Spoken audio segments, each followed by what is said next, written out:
Welcome to சகோதரிஸ் kitchen. இன்னைக்கு cauliflower கடலை குருமா செய்யலாம் வாங்க. பொருட்கள் என்னென்னு பார்க்கலாம் வாங்க. பட்டை, கிராம்பு, ஒரு ஏலக்காய் வச்சுருக்கேன், இஞ்சி பூண்டு பேஸ்ட்டு, அரைச்ச தேங்காய் விழுது, தேவையான அளவுக்கு குழம்பு மிளகாய்த்தூள், அவிச்ச கடலை, தக்காளி, வெங்காயம், கேரட், பீன்ஸு, காலிஃப்ளவர், கருவேப்பிலை. நம்ம ஆன் பண்ணிக்கலாம்.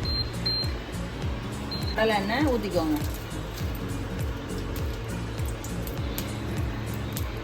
சூடு எரியுது. பட்டை, கிராம்பு, ஏலக்காயை ஃபஸ்ட்டு போட்டுக்கோங்க.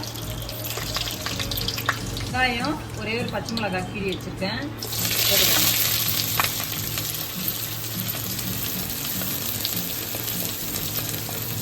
வெங்காயம் வதங்கிடுது. இப்போ இஞ்சி பூண்டு பேஸ்ட்டு போட்டுக்கோங்க. இதில் இஞ்சி பூண்டு, தக்காளி, ஒரு பச்சை மிளகாய் போட்டு அரைச்சி வச்சுருக்கேன். இஞ்சி பூண்டு பேஸ்ட்டு நல்லா வதங்கிய பிறகு தக்காளியை சேர்த்துக்கணும். இஞ்சி பூண்டு வதங்கிடுது. இப்போ தக்காளியை சேர்த்துக்கோங்க.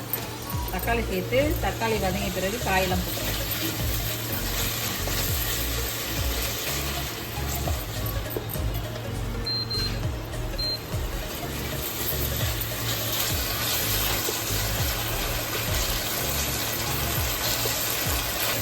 இப்போ கருவேப்பிலை சேர்த்துக்கோங்க.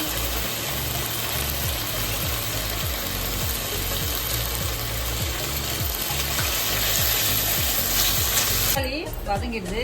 இப்போ காயை சேர்த்துக்கோங்க. ஃபஸ்ட்டு கேரட்டு, அடுத்தது பீன்ஸு, அடுத்தது காலிஃப்ளவர்.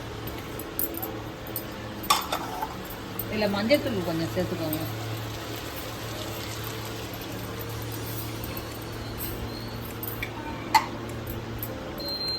இப்போ காய் ஒரு 5 நிமிஷம் நல்லா வதங்கட்டும். இப்போ காலிஃப்ளவர் காய் எல்லாம் நல்லா வதங்கிடுது.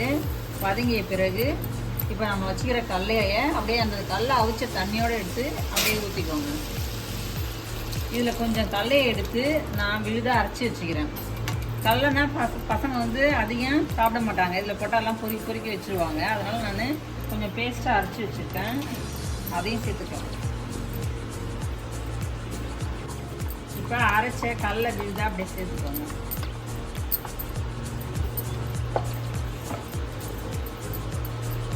இது கடலை தண்ணியை அப்படியே ஃபுல்லாக ஊற்றிக்கோங்க. இப்போ தேங்காய் அரைச்சி வச்சுருந்த தேங்காயை சேர்த்துக்கோங்க.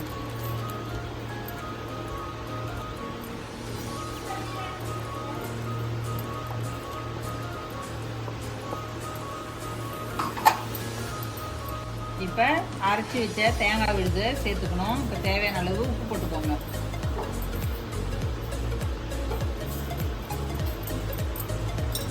இப்போ குழம்பு மிளகாய்த்தூள்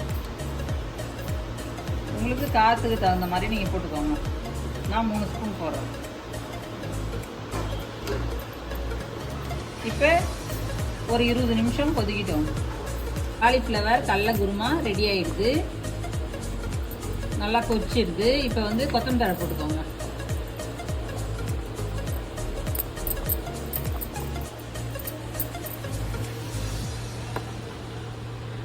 இப்போ ஸ்டவ்வை ஆஃப் பண்ணிடுங்க.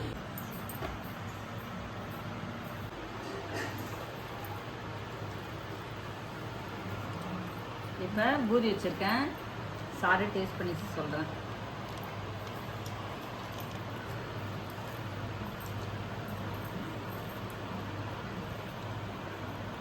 சூப்பராக இருக்குது. நீங்களும் ட்ரை பண்ணி பாருங்கள்.